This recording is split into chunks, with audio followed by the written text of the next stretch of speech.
అంటే బహుశా NSUI background నుంచి వచ్చిన వాళ్ళకే ఎక్కువ ప్రాధాన్యత ఇస్తున్నారు అనేది కూడా ఒకటి రెండు అనుభవాలు కూడా ఉన్నాయి. కాబట్టి ఆ అనుభవాలను దృష్టి పెట్టుకొని మీకు వస్తుంది అనేది ఒకటి ఉందా? అనుభవాన్ని దృష్టి పెట్టుకొని ఒకటి, రెండు, నేను గ్రౌండ్లో లేకుండా నేను హైదరాబాద్లోనే ఉండి ఈరోజు అప్లికేషన్ పెట్టి నాకు అధిష్టానం దగ్గర నాకు ఢిల్లీలో పరిచయాలని అని చెప్పి టికెట్ అడుగుతలేదు. నేను గత 2 ఏళ్ళుగా కింద గ్రౌండ్లో నేను లోక్సభ ఎన్నికలు చేయాలన్న ఉద్దేశంతో పనిచేసిన సత్సంబంధాలు పెట్టుకున్నా కాబట్టి అడుగుతున్నాను. మీకన్నా బలవంతులు వస్తే ఆ 28 మందిలో మీకన్నా బలవంతులు ఎవరు ఉన్నారా? 100% నాకంటే ఆర్గనైజేషన్లో సర్వీస్ పార్టీకి సర్వే గ్రౌండ్ ఈ రెండు ఉన్న వ్యక్తి ఎవరైనా నాకంటే సీనియర్ ఉంటే 100% వాళ్ళకి ఇవ్వచ్చు. ఇప్పటికి 2-3 సర్వేలు జరిగినాయి మొత్తం తెలంగాణ వ్యాప్తంగా కాంగ్రెస్ పార్టీ చేసింది. భువనగిరి నియోజకవర్గంలో సర్వేలో మీది ఎన్నో ర్యాంక్ వచ్చింది? 1, 2, 3? అది మీరు చెప్పాలి, నేనైతే ఒకటే అంట. సర్వేలల్లా ఇప్పుడు మీరు ఒక జర్నలిస్టు, సర్వేలు మా ఇంటర్నల్ కాంగ్రెస్ సర్వేలు ఉంటాయి, అవును, ఎక్స్టర్నల్ సర్వేలు ఉంటాయి.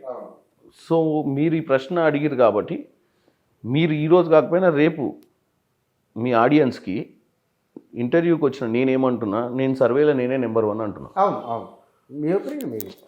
కానీ ఇది పబ్లిక్ ఒపీనియన్ కూడా అది ఉండాలి, ప్లస్ సర్వేల ఒపీనియన్ కూడా అది ఉండాలి. ఉన్నప్పుడు నేను టికెట్కి అర్హత ఉన్నట్టు. నాకు ఒక్కొక్క నియోజకవర్గం నుంచి ముగ్గురు పేర్లు తీసుకుంటున్నారు. ఆ ముగ్గురిట్లలో మొదలు అనుకుందాం, ఆ మూడిట్లో మీ పేరు ఉంటుందా? 100% రైట్. ఆ మూడిట్లో మీ పేరు ఉన్నప్పుడు బీసీ సామాజిక వర్గానికి డిమాండ్ ఉంది భువనగిరి నుంచి ఉంటుంది. At the same time NSUI లేదా కాంగ్రెస్ పార్టీ వర్క్ చేసి ఉండాలనేది ఒకటి ఉన్నది. రెండవది పైసలు పెట్టాలి, పైరివి చేయగలగాలి. పైసలు పెట్టాలి, పైరివి చేయగలగాలి.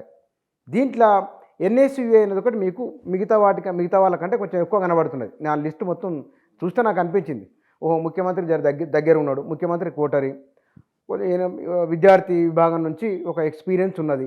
ఈ 2 విషయాలు మీకు అనుకూలంగా. డబ్బులు మరి ఎన్ని పెడతారో నాకు తెలియదు. డబ్బులు ఎన్ని పెడతారంటే మీకు అర్థం, మీకు రాజకీయంగా మనం ఇంత ఓపెన్గా ప్రజలందరికీ తెలుసు, కానీ మళ్ళీ మనం డిస్కషన్ చేసేది ఉంది. మననే ఎన్నికలు చూసినాము. ఎన్నికలు అనేది ఈరోజు చిన్న సన్న విషయం కాదు. ఎన్నిక చేయాలంటే ఈరోజు చాలా ఆర్థిక బలము, అంగబలము, ఆలోచన బలము చాలా ఉండాల్సిన అవసరం ఉంది. 3 యాంగిల్స్ ఉండాలి. ఎన్నికలు అనేది ఉట్టిగానే టికెట్ తీసుకొని గాలిలో పనిచేస్తామంటే నేను చెప్పదలుచుకోలేదు. శామ్యుల్ గారి ఎన్నికను మేము చేసినాం, మందుల శామ్యుల్ గారి ఎన్నికను. అది అధిష్టాన సపోర్ట్ తోటి, మా సపోర్ట్ అందరంతో. సో బేసిక్గా ఎన్నికలు చేయడం అనేది నాకు కొత్త కాదు. ఇంతకుముందు గోవాలో పోయి గెలిపించుకున్న నా మిత్రుల్ని, ఇంతకుముందు హిమాచల్ ప్రదేశ్లో గత 3 ఎన్నికలలో పోయి ఈరోజు అంతా మంత్రులు లేరు. నా మిత్రులు అంతా ఈరోజు పీసీసీ ప్రెసిడెంట్లు, మంత్రులు, సెంట్రల్ మినిస్టర్లు కూడా లేరు. గతంలో కాంగ్రెస్ ఎప్పుడు 2009లోనే అంటే మీతో మా గ్రూప్లో పనిచేసిన వాళ్ళు. ప్లస్ ఇప్పటికి 3 సార్లు ఎంపీ లేని పంజాబ్లో పీసీసీ ప్రెసిడెంట్, నాతో జనరల్ సెక్రటరీ ఉండే. ఇప్పుడు మధ్యప్రదేశ్లో అయినటువంటి పంజాబ్లోనేమో రాజా వరింగ్ ఇప్పుడు పీసీసీ, మధ్యప్రదేశ్ పీసీసీ జీతు పట్వారీ, ఆయన మేమున్నప్పుడు స్టేట్ ప్రెసిడెంట్ ఉండే. ఇలా కర్ణాటకలో రెవెన్యూ మినిస్టర్లు 5 మంత్రులు, 6 మంత్రులు మా బ్యాచ్మెంట్లు. కృష్ణ బైరగౌడ మీరు కావాలని గట్టి పట్టుదలతో ఉన్నారు. 100%. చాలా లేట్ అయింది. ఇప్పటికే 48 ఏళ్ళు వచ్చినాయి, 49. నేను మొదలుపెట్టింది 2009, 2008 అంటే మీరు అర్థం చేసుకోండి, 16-17 ఏళ్ళు. సరే, తర్వాత రాజకీయ పరిస్థితులు కూడా మీరు చూసారు. 10 ఏళ్ళ పరిస్థితి కాంగ్రెస్ తెలంగాణ ఇచ్చి కూడా తెలంగాణలో అధికారానికి రాలేదు. కొత్త నాయకులు ఎవరు తయారు కాలేదు. వాస్తవంగా విచిత్రం ఏంటంటే ఏ పార్టీలో లేరు. ఒక కాంగ్రెస్ అని కాదు, కొత్త నాయకత్వం ఏ పార్టీలో వచ్చిందని. కొన్ని పార్టీలకైతే అసలు పోవడమే లేదు. ఒకప్పుడు బాగా వచ్చిన పార్టీలు కూడా లేరు. ఎందుకో రాజకీయాల పట్లనే ఈ తరానికి ఎందుకు కమ్యూనికేషన్ టెక్నాలజీ బాగా పెరిగిన తర్వాత అమెరికా వెళ్ళాలన్నంత మోజు రాజకీయాల్లో కొంతమంది కనిపించట్లేదు. మీరు అన్నాక మామూలు విషయంగా డబ్బులు ఖర్చు అదంతా ఒక వ్యవహారం నడుస్తున్నది. 6 గ్యారెంటీలు ఈసారి ఎందుకంటే జనం అంచనా విపరీతంగా పెంచింది. మామూలు అంచనా కాదు ఇది. మామూలుగా కాలు రెక్కలు బాగుంటాయంటే వంట చేసుకొని తినొచ్చు. 6 గ్యారెంటీలు తీసుకొని ఏ పని చేయాల్సిన అవసరం లేదు. వంట చేసుకొని వస్తే చాలు. ఇక అన్ని గవర్నమెంట్కి వెళ్ళి వస్తున్నాయి. గెలిపిస్తాయి ఇప్పుడు. 6 గ్యారెంటీలు కాంగ్రెస్ పార్టీ అధికారంలోకి రాకముందు సోనియా గాంధీ గారు తుక్కుగూడ సభలో 6 గ్యారెంటీలు వాగ్దానం ఇచ్చారు. అప్పటికే పక్క రాష్ట్రంలో 5 గ్యారెంటీలు ఇచ్చి ఇంప్లిమెంటేషన్ స్టార్ట్ అయింది. తెలంగాణ ప్రజలకు సోనియా గాంధీ గారి మీద నమ్మకం ఉండే. ఆమె కరీంనగర్ సభల గతంలో 2007-8 టైంలో తెలంగాణ ఇస్తా అని ఒప్పుకుంది. కాబట్టి ఆ రోజు కాంగ్రెస్ పార్టీ వ్యవస్థ ఎంత వ్యతిరేకించినా ఇచ్చిన మాటను కట్టుబడి తెలంగాణ ఇచ్చిందన్న నమ్మకం తెలంగాణ ప్రజలకు ఉంది కాబట్టి 6 గ్యారెంటీలు ఆమె చేతి మీదకి వెళ్ళి ఇప్పించినాం. ఇంప్లిమెంట్ చేయాల్సిన బాధ్యత కాంగ్రెస్ది. మేము అధికారంలోకి రాకముందు సెక్రటేరియట్ బిల్డింగు అద్దాల మేడ మాదిరిగా ఉండేది. అందులో ఎవడు మంత్రులు కూర్చునేటోళ్ళు కాదు, ముఖ్యమంత్రి కూర్చుంటోడు కాదు. పాలన వ్యవస్థ మొత్తం అక్కడికి ఎప్పుడు పోయి పాలన చేయలే. ఆడ ఓన్లీ బ్యూరోక్రసీ కూర్చునేది.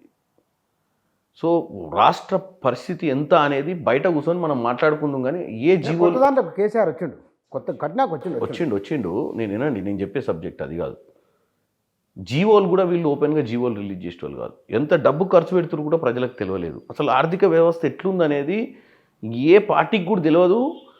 నాకు తెలిసి వాళ్ళ సొంత ఎమ్మెల్యేలకు కూడా తెలియదు రాష్ట్ర ఆర్థిక పరిస్థితి, మంత్రులకు కూడా తెలియదు. ఎందుకంటే సొంతంగా ఒక ఇంట్లో వ్యవహారం లెక్క నడిపిండు కేసీఆర్ ఆర్థిక వ్యవస్థను. మేము అధికారంలోకి వచ్చి మిగులు రాష్ట్రంలో ఉన్నటువంటి బడ్జెట్ ఉన్నటువంటి 2014 రాష్ట్రాన్ని మేము 2023లో అధికారాన్ని తెలంగాణ ఇచ్చి మా చేతికి తీసుకున్న తర్వాత వారం రోజులలో కంగు తిన్నాం. సెక్రటేరియట్ బిల్డింగ్లో పోయి మా మంత్రులంతా కూర్చొని వాళ్ళ సెక్రటరీస్ని పిలిచి ఐఏఎస్ ఆఫీసర్లను సివిల్ సప్లైస్ నుంచి మొదలు పెడితే, ఇరిగేషన్ నుంచి మొదలు పెడితే, ప్రతి శాఖల విద్యుత్ శాఖ తోటి మొదలు పెడితే ప్రతి శాఖల అప్పులు కూరుకుపోయి ఉన్నాయి. అంటే ఇవన్నీ మీరు పదే పదే చెప్పడం వలన అసెంబ్లీలో చెప్పి బయట చెప్పి జనాలను మీ వైపు తిప్పుకొని అవి గెలిపిస్తాయి, ఓట్లు వేస్తాయని అనుకుంటున్నారా? అనుకోవట్లే. మీరు అధికారంలోకి వచ్చిన తర్వాత తెలంగాణ ప్రజలు కాంగ్రెస్ని నమ్మి అధికారంలోకి తీసుకొచ్చారు. మమ్మల్ని బాగు చేస్తారు, మాకేదో దారి చూపిస్తారు, కేసీఆర్ వల్ల కాలేదనే నమ్మకంతో మాకు కొట్టేసారు. కేసీఆర్ ఏం చేసిండు అనేది తెలంగాణ ప్రజలకు ఓపెన్గా చెప్పలే. జీవోలు కూడా వెబ్సైట్లలో పెట్టలే. జీవోలు కూడా రాత్రి చేసేటోళ్ళు అవన్నీ కూడా అభయంలో పెట్టేటోళ్ళు. అంటే జనాలకు తెలియకపోయేది ఏ జీవోలు వచ్చినాయో. ఆర్టీఐలు వేస్తే కూడా ఇచ్చేటోళ్ళు కాదు. మేము వచ్చిన తర్వాత శ్వేతపత్రం ఎందుకు ఇవ్వాల్సి వచ్చిందంటే మా పాలన ఎక్కడి నుంచి మొదలు పెడుతున్నాం. తెలంగాణ ఇచ్చిన రోజు మనకు తెలుసు 70,000 కోట్లు తెలంగాణకు అప్పులు వంచిర్రు. మిగులు రాష్ట్రంగా ఉంది, బ్రహ్మాండమైన రాష్ట్రంగా మనం తెలంగాణను తెచ్చుకున్నాం. అక్కడి నుంచి కేసీఆర్ పాలన మొదలైంది. ఓపెన్ డాక్యుమెంట్ 70,000 కోట్లతో మరి కేసీఆర్ ఎక్కడ ఆపిండు? కేసీఆర్ ఏ పరిస్థితిలో తెలంగాణను ఆపిండో మనం తెలంగాణ ప్రజలకు చెప్పాల్సిన అవసరం ఉంది. ఎందుకంటే రేపు పొద్దున మేము ఇదే కంటిన్యూ చేసినాం అనుకోవచ్చు, ఈ విషయం చెప్పకుండా వీళ్ళు చేసిన తప్పులని మా అకౌంట్లో కూడా వేస్తారు. వీళ్ళు మా ముదురు కేసులు, వాక్చాతుర్యం ఉన్నోళ్ళు. ముందు మా భయం ఏంటంటే వాళ్ళ నాలిక ఎటైనా తిరుగుద్ది. తెలంగాణ ప్రజలకు మేము ఈరోజు ఛార్జ్ తీసుకునేటప్పుడు తెలంగాణ ఆర్థిక పరిస్థితి ఇది, ఇంత అవకతవకలు జరిగినాయి, కానీ మేము వీటిని చూపించి మా 6 గ్యారెంటీలు ఎగ్గొడతామని చెప్తలేదు. మేము మీకు ఎందుకు చూపిస్తున్నామంటే మేము గత 5 ఏళ్ళ తర్వాత మీకు మళ్ళీ ఓట్లకు వచ్చినప్పుడు మీ దగ్గరికి రానున్న 5 ఏళ్ళ తర్వాత ఓట్లకు వచ్చినప్పుడు రాష్ట్రం పరిస్థితి ఏందో మీకు తెలవాలి, మేము దీన్ని ఎట్లా నడిపినామో మీకు తెలవాలి అనేది మీ ఉద్దేశం. అంది.